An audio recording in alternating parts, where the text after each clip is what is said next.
Lichona njani mthokozo omuhle Zimbabwe muhle khwazwayi Muri Zimbabwe. Welcome to The Connection, a Studio 7's very own youth program that targets tackling anything and everything youth related. Muri Zimbabwe, if you're tuned in right now, you're tuned into LiveTalk The Connection, brought to you by Studio 7, a voice of America, on Tuesday, the 17th of November, 2020. Mthokozo muhle Muri Zimbabwe. I'm your host, Mike Hove. Unfortunately, Muri Zimbabwe tino urombo silusizi ngempela due to umkhuhlane we-COVID-19. We're all working from home. Now, what this means is you cannot join our broadcast live as per usual via telephone.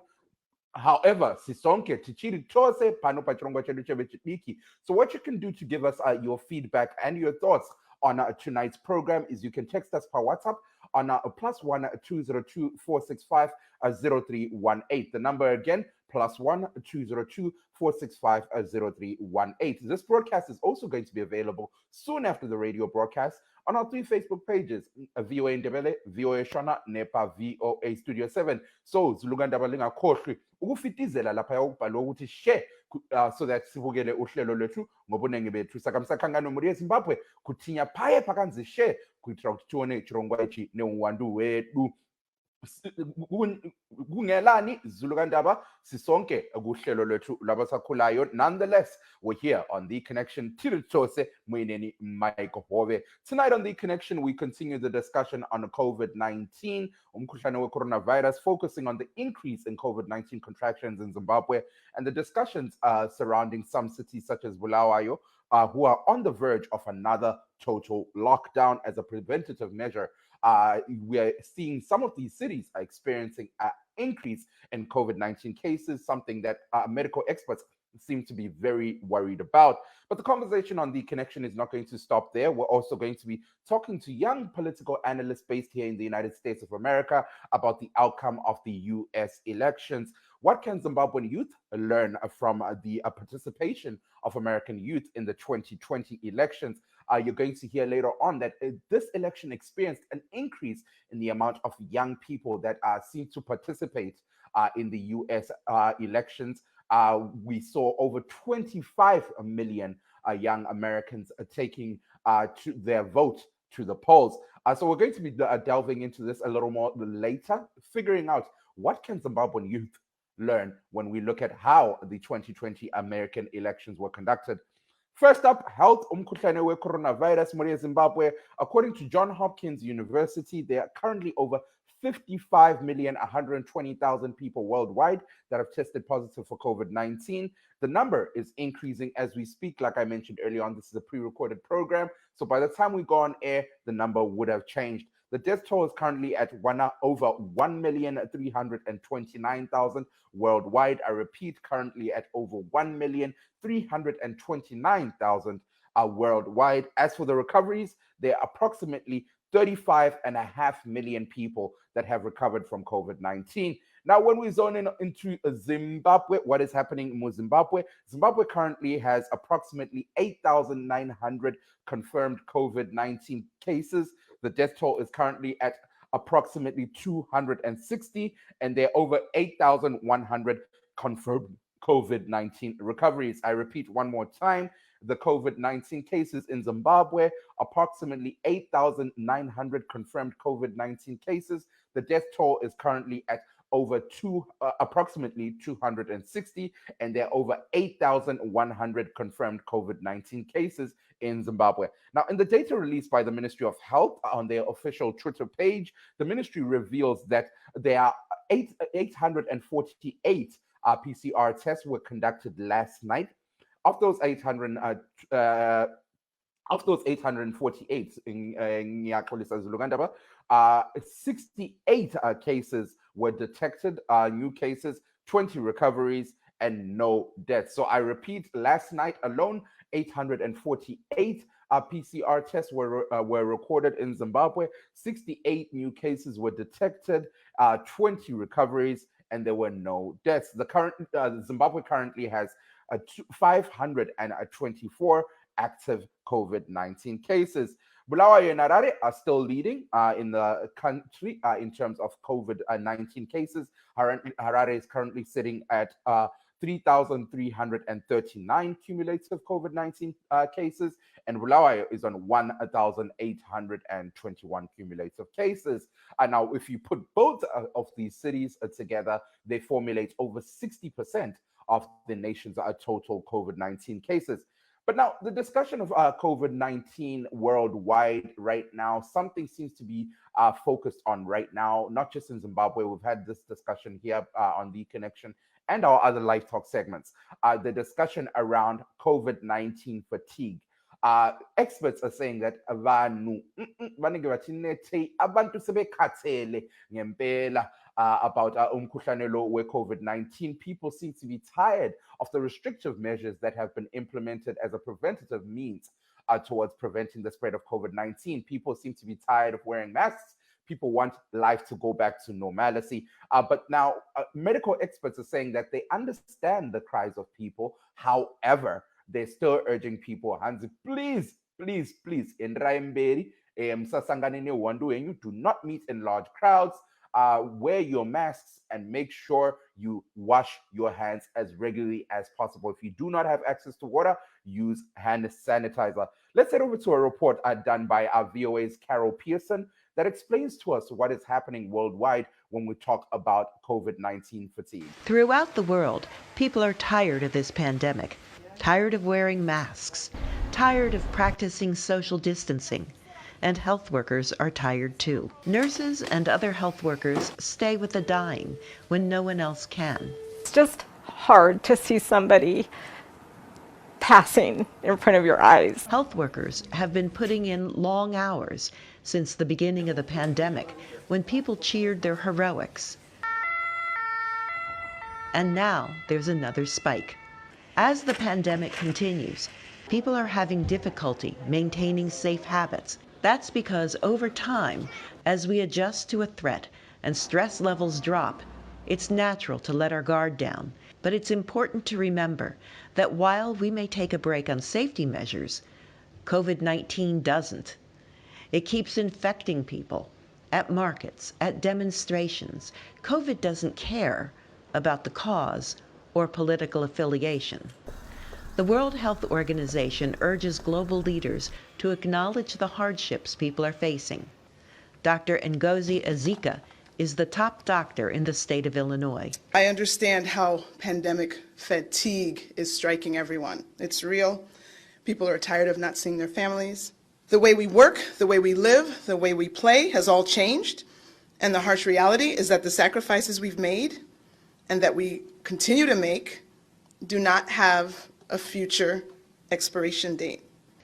Even with a vaccine on the horizon, experts say the only way to fight fatigue is with stamina.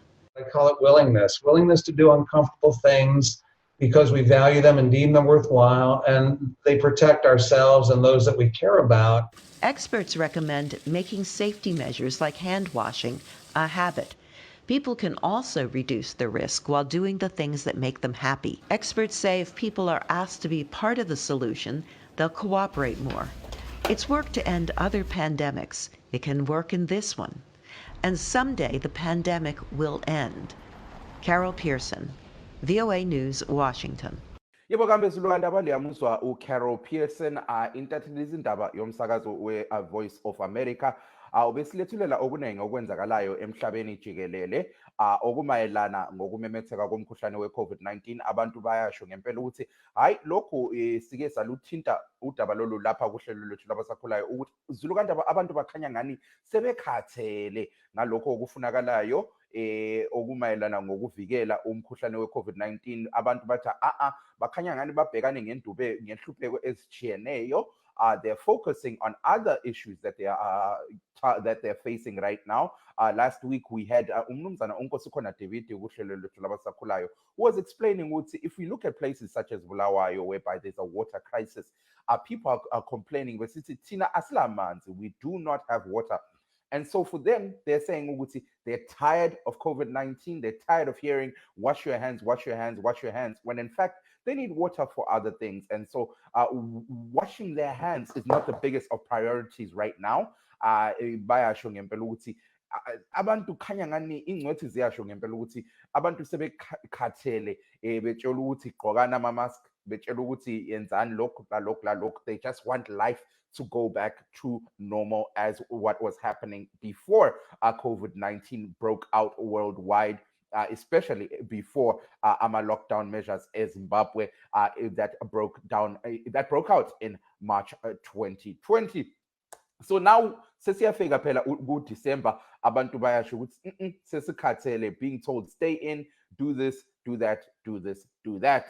Now, let's head over to our medical expert, Dr. Tinotenda Simemeza. Dr. Simemeza breaks down what it means when people are talking about COVID-19 fatigue.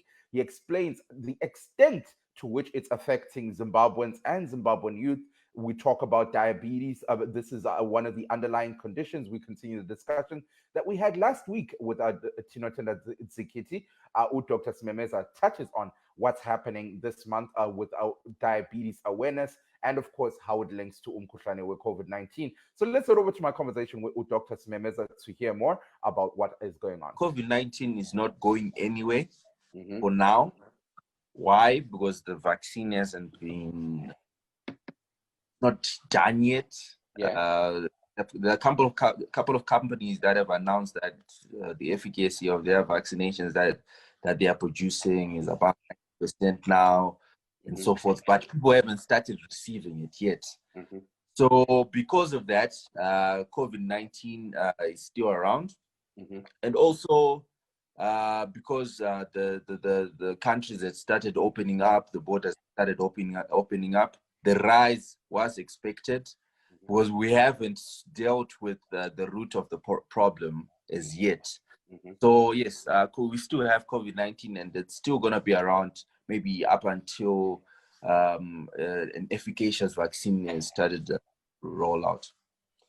We are seeing cities such as Bulawayo already preparing to have another total absolute lockdown as a way of preventing the spread of COVID-19, because the numbers in cities such as Bulawayo and Harare are looking really, really high, contributing to over 60% of Zimbabwe's total COVID-19 deaths and cases.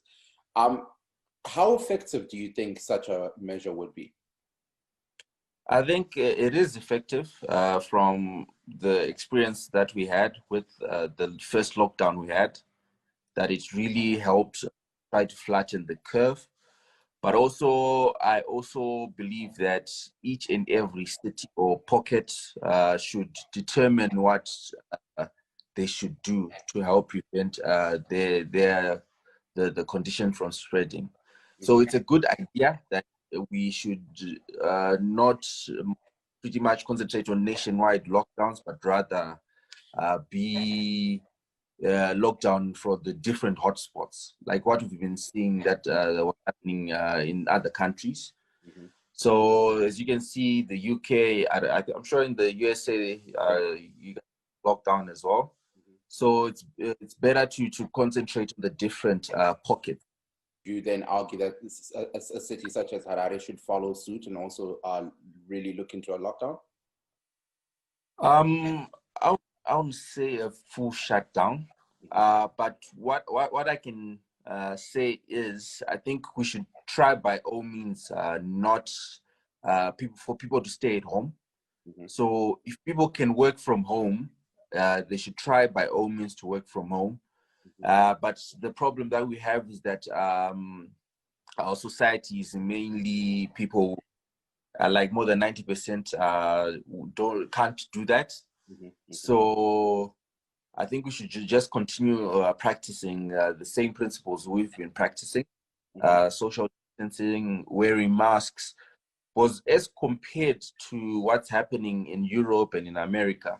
I think Africa at the moment, the rise is not as steep as we would have expected it to be.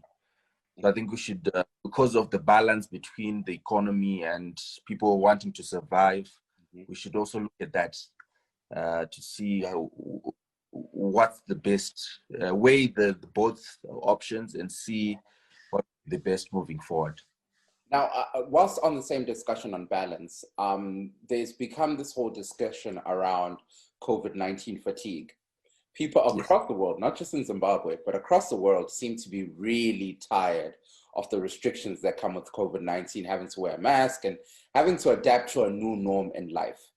When I've spoken to experts in Zimbabwe, they're saying that this is one thing that could most likely be contributing to why we're seeing an increase in COVID cases, because people are just merely tired of having to adapt to a new norm of life, and they want to go back to life as normal.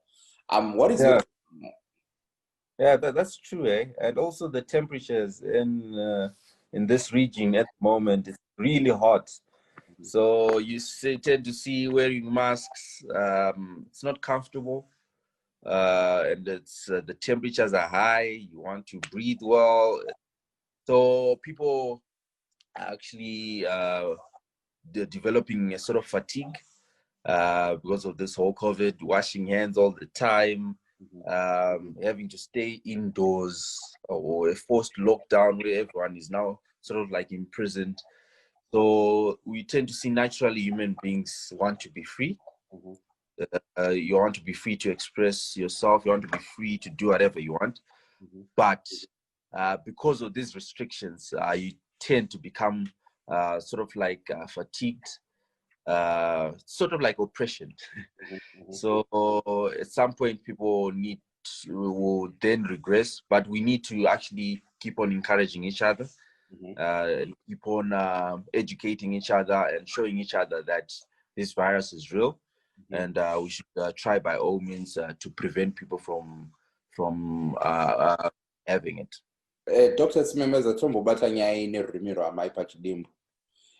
Tikuona namba yevanhu vari kubatwa nechirwere cheCovid-19 munyika, uyezve vari kurasikirwa neupenyu iri kuendera mberi ichikwira. Tipeiwo maondero enyu senyanzvi munyaya dzeutano. Tangachiti manumbers aya ndizvozvo kuti ari kukwira, inge ndizvozvo zvakare zvataiexpecta kuti achakwira, nekuti hatisati tanatsobata zviri kukonzeresa chaizvo chaizvo. Hatisati tane cure yechirwere checorona ichi. Saka manumbers ari expected kuti awanda, nekuti tanga tavhurawo nyika, uyezve mazuva ano taakutestawo maningi, apa maborders avhura, saka vanhu vari kungofamba vamwe vari kupfeka macertificates acho. Saka ndizvo izvo zviri kukonzeresa kuti chirwere ichi chipararire nenyika uyezve chiwedzere, nekuti hatisati tanatsowana mushonga wekuti chiprevente kuti vanhu vawane chirwere ichi. Kune macompanies ari kuannouncewo izvo kuti vanhu vakugadzira mavaccinations avo vave pedo nekuti abude. Saka ndo zvatingangomirira izvozvo kuti ndizvo zvingatozobetsera kuti manumbers edu aite mashoma. Tichitarisa zviri kuitika mumadhorobha akasiyana siyana, tikatarisa kuBulawayo tiri kunzwa kuti vakuda kuvhara dhorobha zvekare, yatingati nechirungu total shutdown, vachiedza kudzivirira kutekeshera kwechirwere cheCovid-19. Tipeiwo maondero enyu pamusoro pematanho avari kuda kutora. Maonero angu ndeyekuti nzvimbo nenzvimbo dziri muno muZimbabwe dziri kufanira kutarisa situation dzavo dzekuti munharaunda medu chii chiri kunatsoitika kuti chirwere ichi chiwedzere, chii chiri kunatsokonzeresa. Saka ndinoti ini kana vakuru vana mazvikokota nevanoona nezvemutemo vekuBulawayo vaona kuti muno muBulawayo vanhu vari kunyanya kufamba, izvi ndo zviri kuita kuti chirwere chitekeshere maningi, rega tione kuti toita sei. I think they should act according to their own situation that is there, so that they help people. Same to the different regions of the country. They should study the patterns of where this virus is spreading and then act accordingly. So I would not say go for it only, but I would say let's study the patterns of the disease in the different areas and then act accordingly. So if a shutdown is required, like what is happening now in the UK, America, then we can do that. But if just strict restrictions in terms of wearing masks, sanitizing of hands, social distancing, akaimplementwa kunzvimbo dzakasiyana siyana, zvinokwanisa kushanda zvakare.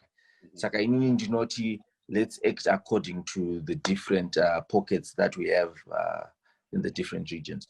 Dr. Smemeza, as we wrap up our conversation here, this month officially marks World Diabetes Awareness Month. And based on some of the discussions that we've had and other experts have given, diabetes being one of the underlying conditions is such a crucial thing, especially during this time whereby there's a global pandemic, which is responsible for taking a lot of young lives who have underlying conditions. With that in mind, what words of advice would you give to young Zimbabweans who are living with underlying conditions right now? So the advice I can give for those who are living with it, or probably those who do not know they're actually living with it, I think it's prudent that most people should actually be screened. Just regular screening, just getting your blood sugar levels on a regular day, seeing what they are. I think it's really key that people should get screening for both diabetes and also hypertension in the different area clinics where they stay or close to their workplaces. Also, for those living with the condition, it's important to comply to your medication that has been prescribed by the doctor, such that the condition doesn't exacerbate and you don't experience co-infection between diabetes and coronavirus. So it's important for those who have already been diagnosed with the condition to comply to their medication. And if their medication that they're taking is not working, it's actually important for them to visit a registered practitioner, such that things can be adjusted and they can get the help that they need. And it's also important to comply to the diet that they need to adhere to, so as to prevent the exacerbation of the condition. Hayi Sulukandaba, sithanda ukubonga uDokotela Thinothenda Simemeza ngokungena kuhlelo as he does usually. Liyamuzwa ngempela ubethinta echasisa okunengi about i-COVID-19 fatigue, echasisa ngempela ukuthi hayi kukhanya ngani abantu sebekhathele labo about all these measures, but bona njengengcwethi ekhangela indaba zempilakahle bayakhuthaza uZulu emhlabeni wonke jikelele ukuthi aqhubekele phambili ezama ngamandla akhe wonke ukuvikela ukumemetheka kwalo mkhuhlane we-COVID-19. So uyasho ngempela uDokotela Simemeza uthi gezani izandla when you can. Uyasho ngempela ukuthi lingaminyani libe abantu abanengi in one area. Uyasho ngempela ukuthi if you can even work from home, hayi ngempela use all those opportunities ukuze umkhuhlane lo ungamemetheki. Uyasho ngempela ukuthi he understands, ngoba yasho ngempela la ukuthi even bona njengengcwethi abantu abasebenza kwezempilakahle, those that work in izibhedlela and so forth, labo sebekhathele ukugqoka ama-mask, ngoba uyasho ngempela ukuthi sikhangela i-climate ekhona eZimbabwe kwamanje kuyachisa. So uyasho ngempela ukuthi even bona njengabonesi labodokotela sebekhathele lokugqoka ama-mask, ngoba ungagqoka i-mask you can't breathe properly, kuyachisa. You have all these different things, but uyasho ngempela ukuthi COVID-19 is here.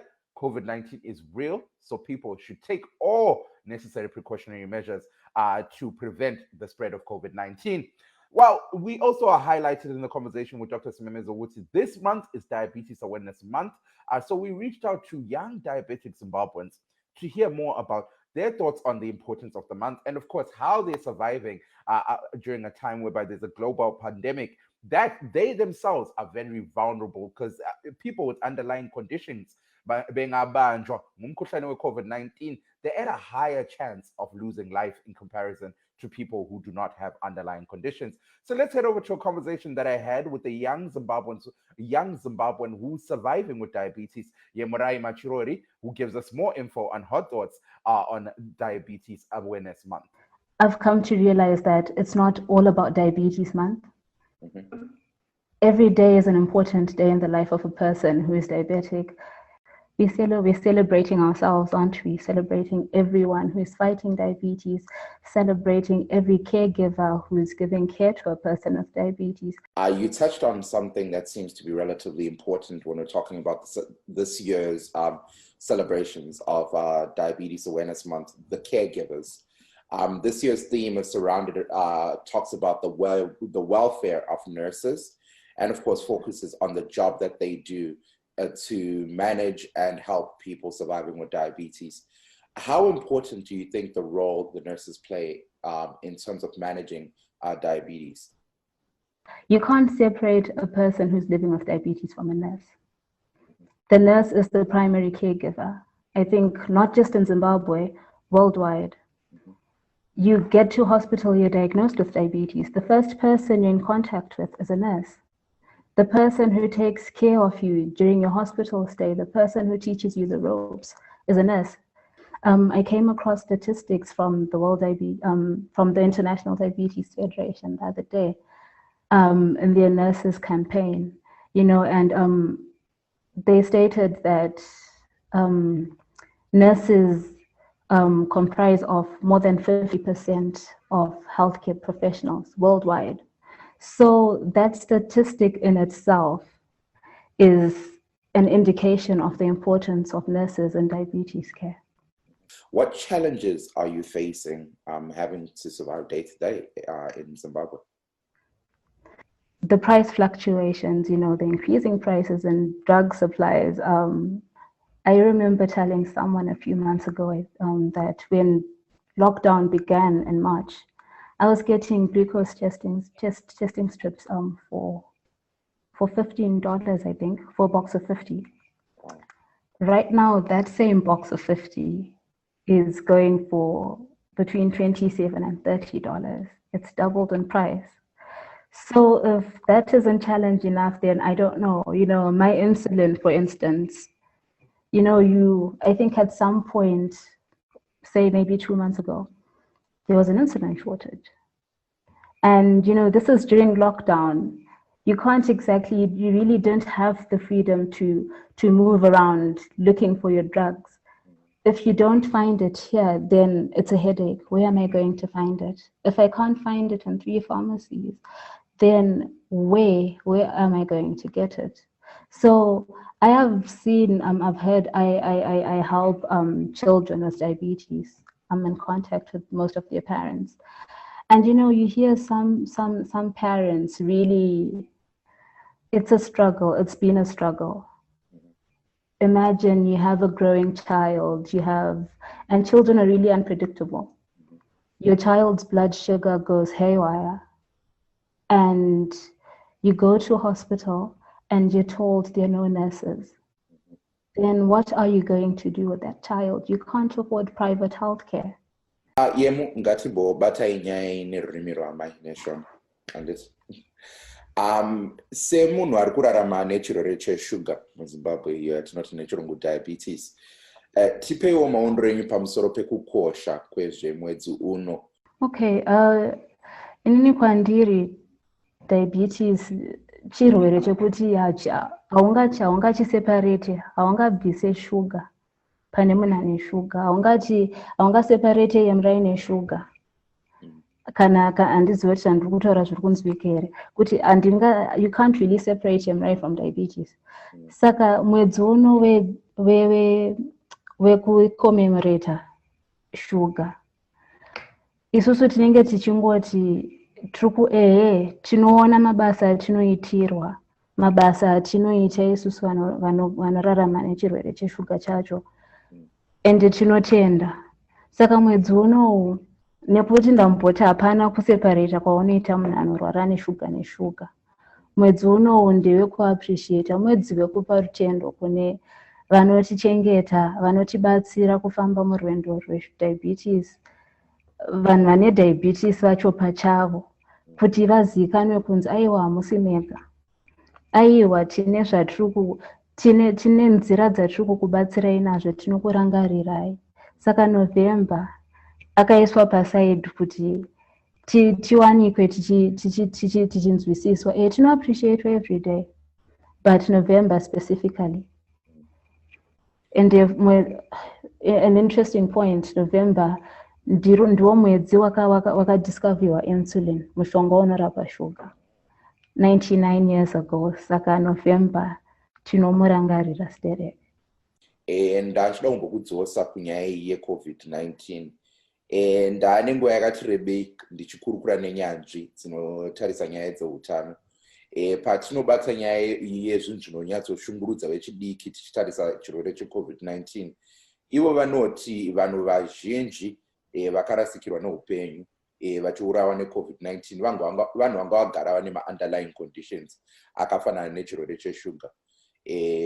Saka ndachida kunyatsonzwisisawo kuti iwe seumwewo wevechidiki ane chirwere cheshuga uri kuzvibata sei kuitira kuti udzivirire kubata chirwere cheCovid-19? Inini ndiri kugara mumba, Mike, kuti ndiro just to sum it all up, ndiri kugara mumba.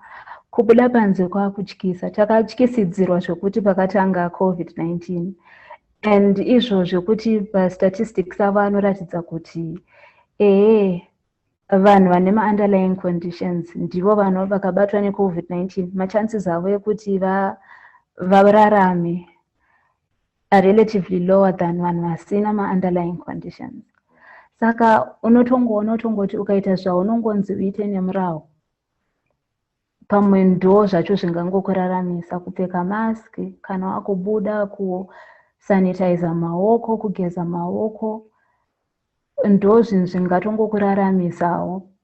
As we wrap up our conversation, what words of advice would you have for young Zimbabweans? As what I've gathered from our conversation here is there's actually a population of young people who don't even know that they may be diabetic. So what words of advice would you give to the general populace of Zimbabwean youth, especially during these times whereby there's a global pandemic that could or could not take your life? Yes, COVID-19 is there. It's real. Be vigilant. But don't forget to take care of yourself. If it had been that you'd put your plans aside, don't forget to go back to them. And for those surviving with diabetes, what would you have to say to them?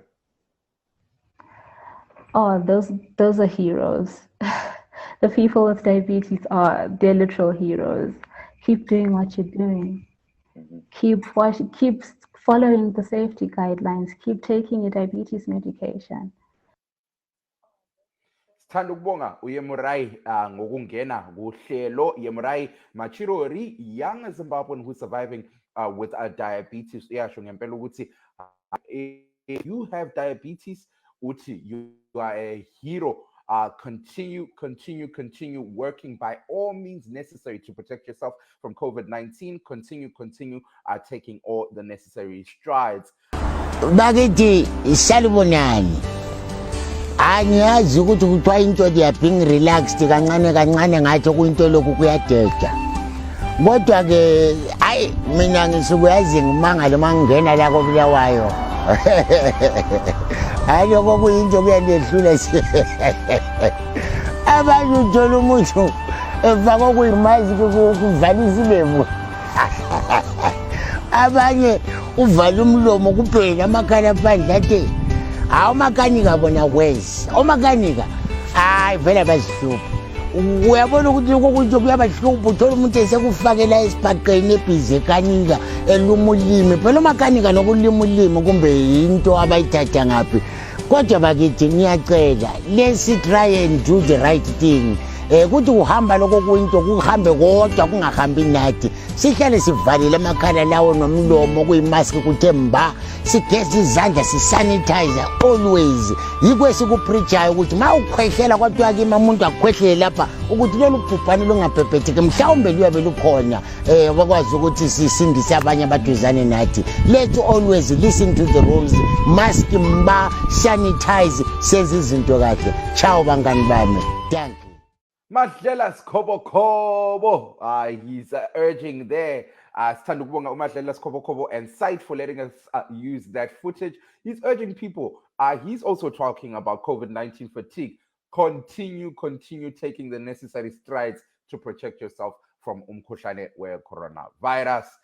Now, earlier on, Zulugandaba, I mentioned ukuthi Namuhla kuhlelo lwethu today on The Connection. We're not just going to be focusing on the health sector, on coronavirus, but we're also going to be talking about things that are happening here in the United States of America, taking a look at the outcome of the 2020 presidential elections. Now, I'm sure if you've been paying attention to our other Live Talk segments, and of course the coverage we've been giving you daily on our news segments, be it the morning show or the evening show, on the 3rd, we had an outcome whereby President-elect Joe Biden emerged as the victor. Now, of course, there's still an ongoing debate of what this means, seeing as though President Trump still has not conceded. However, as we speak, President-elect Joe Biden and Vice President-elect Senator Kamala Harris are expected to be taking over effective January 2021. Now, I reached out to a young Zimbabwean, Anesuma Sakura, who's very involved in American politics. He's helped in campaigns and so forth, to hear more on his thoughts on how the contributions that American youth had in terms of the outcome of the 2020 presidential elections. Now, these elections have been seen as very, very historic in terms of the outcome and in terms of how many people came out and voted.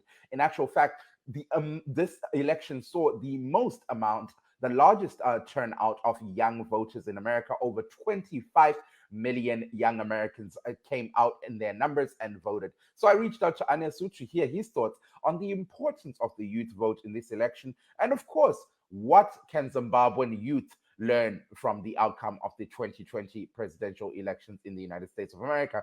Let's hear more from Anesu Masakura. I think that, you know, young people did propel Biden to the presidency. He has them to thank for that, and hopefully we will continue to see youth engagement, not just in national politics but also local politics in the United States. A lot of young people seem to focus on representation. They want to see people that look like them in politics, and so. Right. What will people's take on both candidates here, being people who are in their 70s, in their later stages in life? Right.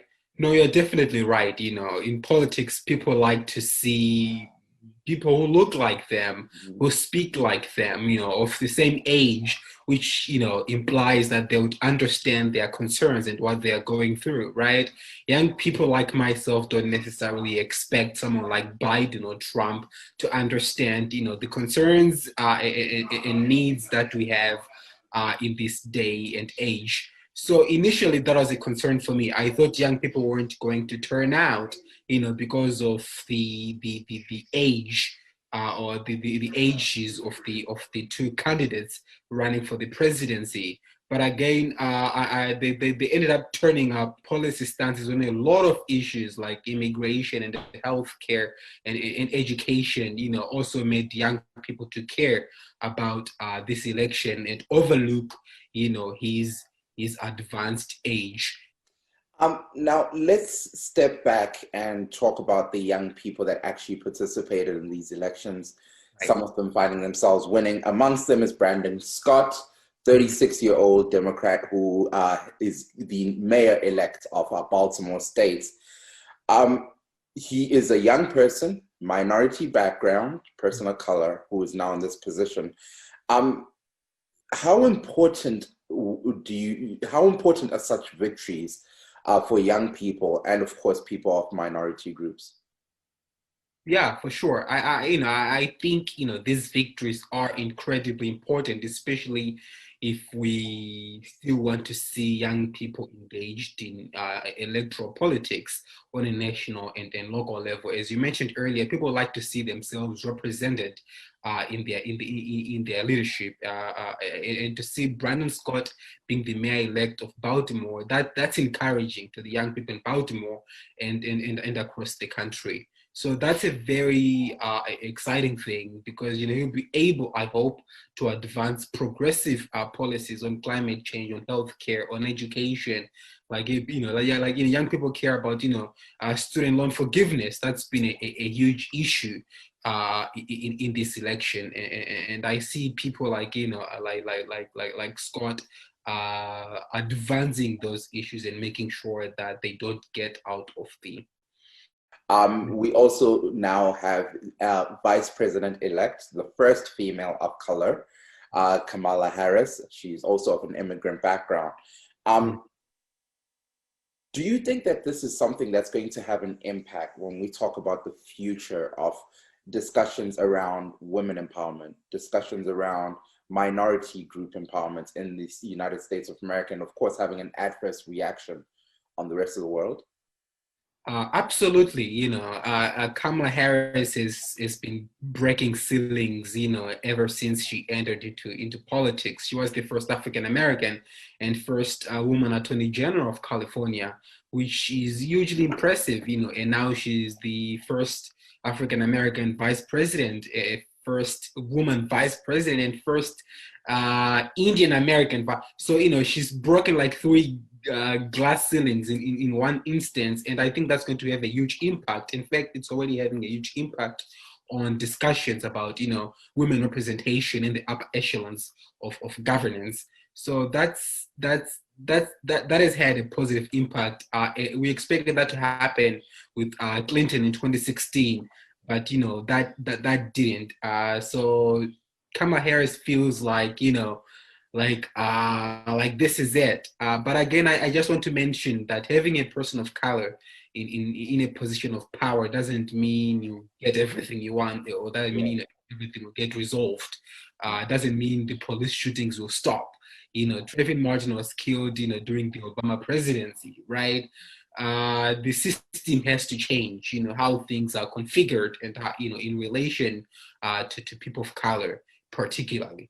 They have to change. There has to be systematic, a configuration of the whole thing. So hopefully Kamala Harris will be that person advancing that, since she'll be the second most powerful person in the United States and in the world. You're a young Zimbabwean yourself who's based in the United States of America. You're very knowledgeable on discussions around elections and politics. When we look at this entire election, what do you think that Zimbabwean youth need to take away from this? Oh my goodness, that they have power to change the status quo. I know that after so many years of repression, it becomes easy to just become apolitical or to become complacent or to say, you know what, I don't want anything to do with politics. I'll not run for office. I'll not even vote, because of that. But I think we need to learn from this election in the United States and realize that young people have power to change things. If you look at the average age of African presidents, it's crazy. It's like 70 or 60. Yet, the average age of young, we have so many young people, in African countries, so many young people in Zimbabwe. So that needs to change. We need to see ourselves represented in parliament. We need to see ourselves represented in city councils. We need to see ourselves represented in the state house. And that happens, that can only happen if we take decisive action to start participating in elections, both local and national. We do have to be brave and courageous, just like American young people were. Sandubonga Anesu Masakura ngokungena kuhlelo. Anesu Masakura is a young Zimbabwean who's based here in the United States of America. He's been very active in American politics. Uyasho ngempela ukuthi abatsha elizweni, abatsha kwele Zimbabwe, they should follow in the same strides as American youth and realize that they have power. They have power to determine the change that they want to see within their societies. Now, you also heard around the discussion of the importance of having someone such as a vice president-elect, Kamala Harris, who is the first female to get into that position as vice president. She's the first female of color, and of course, first female of color coming from an immigrant background to occupy the office of the vice president. So she is the vice president-elect following the victory of of President-elect Joe Biden in the 2020 elections. Now, this is something that's generated a discussion amongst women, a discussion around women empowerment, a discussion around the importance of that victory. Let's hear from some of the women that we heard from, that we spoke to, about the importance of this victory and the importance of Vice President-elect Kamala Harris occupying that office. I have two little girls, and every time they turn on the TV, the representation starts at the most basic level. Every time they turn on the TV, they see little white girls on TV and on every show that they watch. And that is their sort of guideline or standard for what, what pretty is, or, what have you. So it starts there. So having Kamala Harris in office, like even the potential for that to happen, it's the highest level of office, man, that's huge. I mean, I can't think of anything. Just hearing Biden's choice, when he made the choice, it gave me goosebumps. Me, as being a woman and being an immigrant and being an African American, Black person, actually, I wear so many hats. And those hats right now, I see them in Kamala Harris.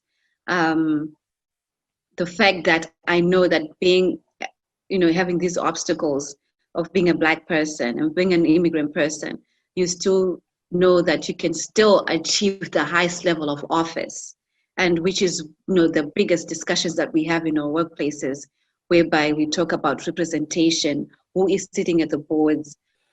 Yebo kambe Zulu kanti abaliyazela ngempela izalwane zeZimbabwe ezihlala lapha kweleMelika bayazikhulumela ngempela umbono wabo ngokuphumelela esingathi ngokunqoba kuka President-elect Joe Biden kanye lomsekeli wakhe Vice President-elect Senator okwamanje simuthi nguSenator Kamala Harris, laba abanqobe kukhetho lokudinga umongameli wakweleMelika ngomnyaka ka-2020 bayasho ngempela ukuthi kuqakathekile kubo njengezizalwane zeZimbabwe, njengabantu abesifazana abahlala lapha kweleMelika, ukuthi umuntu laye who comes from an immigrant background, umuntu owesifazana kanye lo muntu onsundu esingathi umuntu omnyama, to occupy such an important position ngenxa yokuthi kulakho ukutshintsha indlela abantu bakhangela ngayo abantu abesifazana kweleMelika. Saka ndilo zvanga zvitaurwa ka nezvizvarwa zveZimbabwe zvinogara muno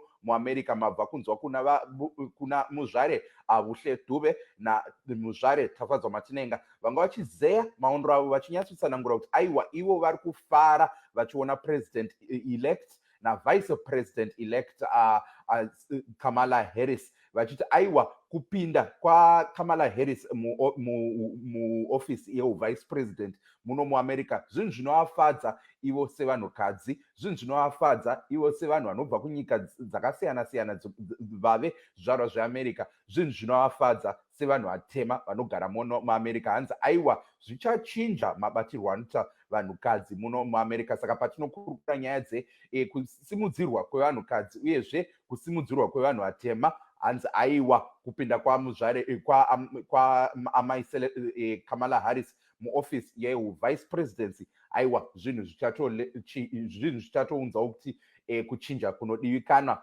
muno muAmerica. You also heard from Anesu Masakura, a young Zimbabwean who's staying here in America. Anesu is very active in American politics.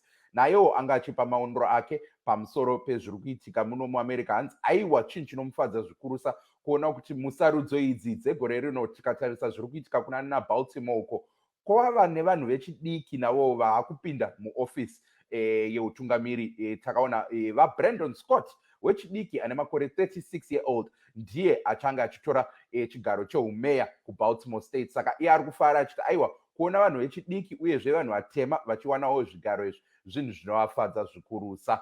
Now, Zimbabwe, Omuhle, let's hear more about the profile of Senator Kamala Harris. We keep hearing people talk about the importance of her victory. Let's hear more from a VOA piece that we have, whereby they basically break down the life of Senator Kamala Harris. A history-making moment in the United States. While I may be the first woman in this office, I will not be the last. The 56-year-old Harris thanking her running mate President-elect Joe Biden, and voters for choosing her to become the first Black and Indian American woman to serve as U.S. Vice President. We've had women at the Supreme Court. We have Nancy Pelosi as the Speaker of the House in Congress, but never in the executive branch have we had a woman vice president, and still not president. But not only that, but to have a woman of color, a woman from immigrant parents who came to this country for a better life, to imagine that a woman from brown and back.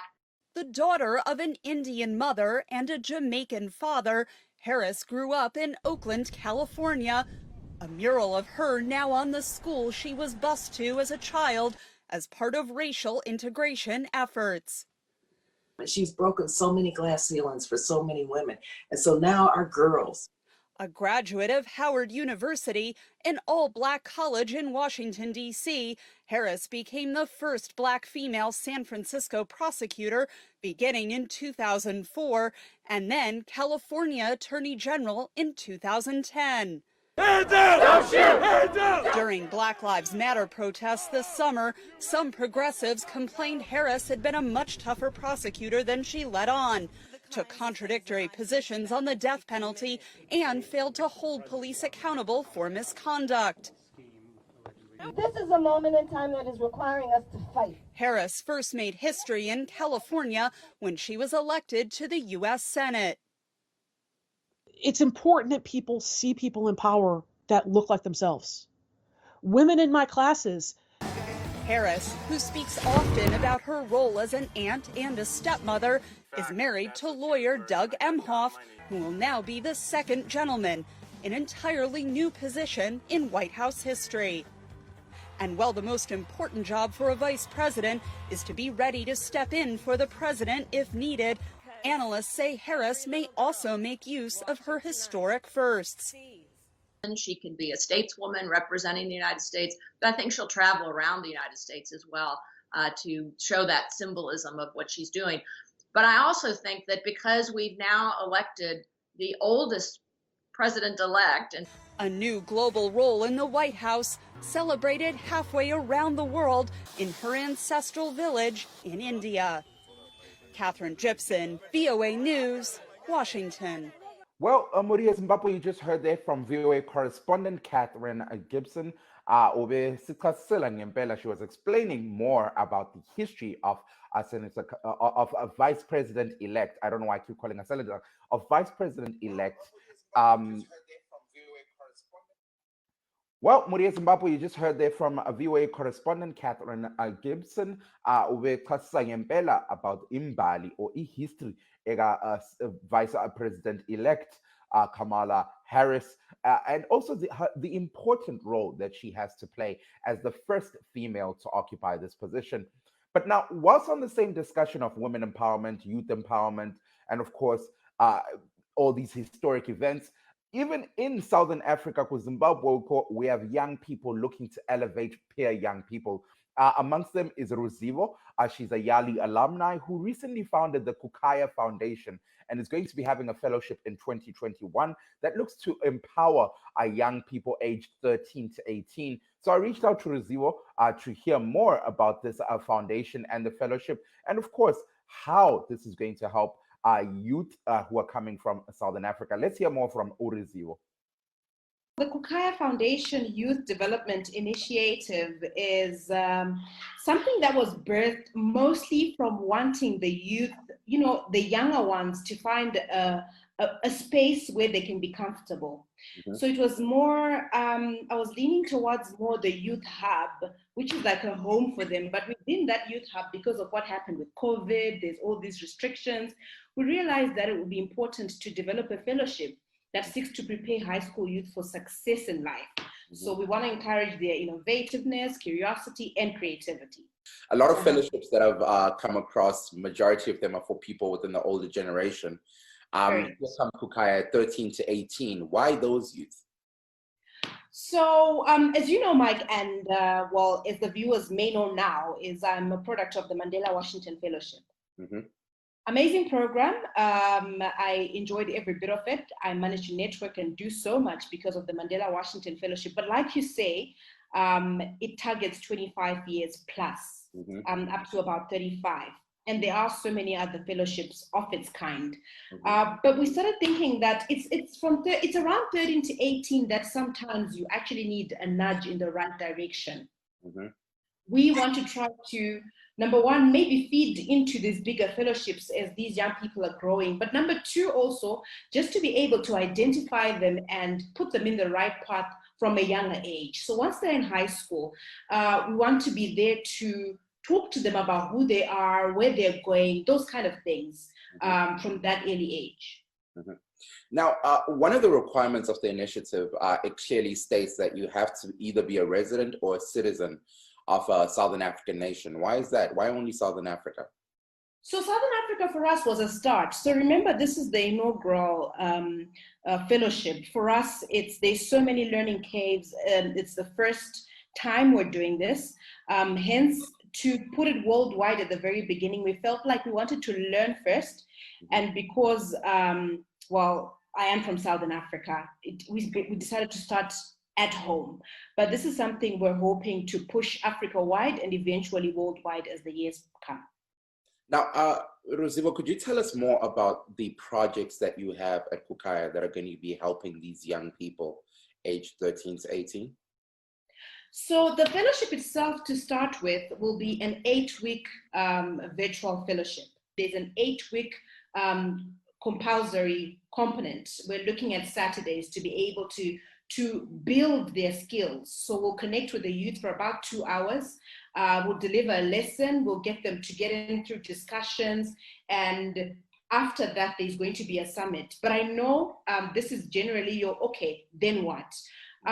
Then we are going to make sure that we lead them in the right direction, because as they go through the fellowship, they're going through a booklet of some sort that shows us where they want to go. So if the answer is they want coding, we want to link them to the resource. If the answer is they want to know more about being in this particular industry, we want to be able to expose them to that industry. So these fellows will be fellows for a whole year from the time that they start.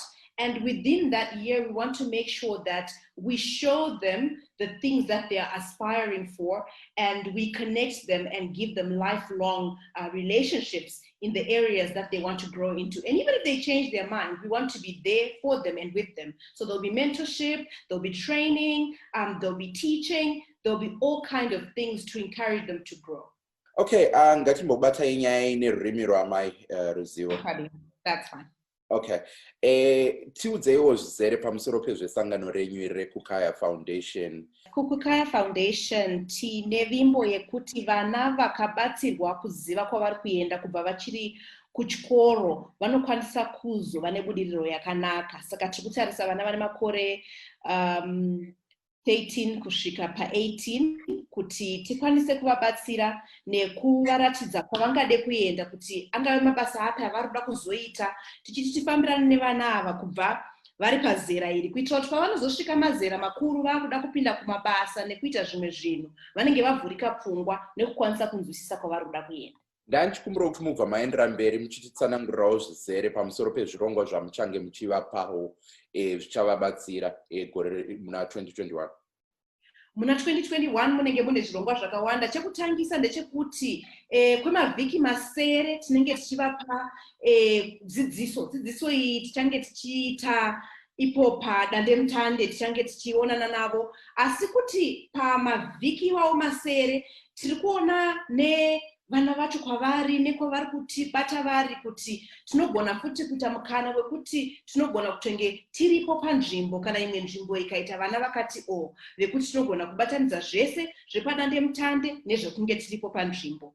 Tapedza kuvapa dzidziso iyoyo inovabvunza kuti ndivo vanaani, vari kuenda kupi, vanofunga zvipi, yakasanganisira zvakadaro, tichange tichizoona kuti mumwe nemumwe rwendo rwake rwakananga kupi, toedza kuvabatsira nerwendo rwavo. Tichaita vamwe vanhu vechikuru vabudirira mumabhizimisi, nevanenge vabudirira kana mune zvekuimba, nevanenge vabudirira kana mune zvematongerwo enyika, zvichienderana nekuti mwana arikuda kuenda kupi, vanozokwanisawo kufamba navo vachivabata ruoko, vachivaratidza kuti zvinofamba zvakadai, zvinofamba zvakadai. All right, Maria Zimbabwe, you just heard there from Ruzivo of Kukaya Foundation. Hands Aiwa, so if you're age 13 to 18, the program is there to empower you. www.kukayafoundation.org is the website. You can check it out and you can apply for their fellowship.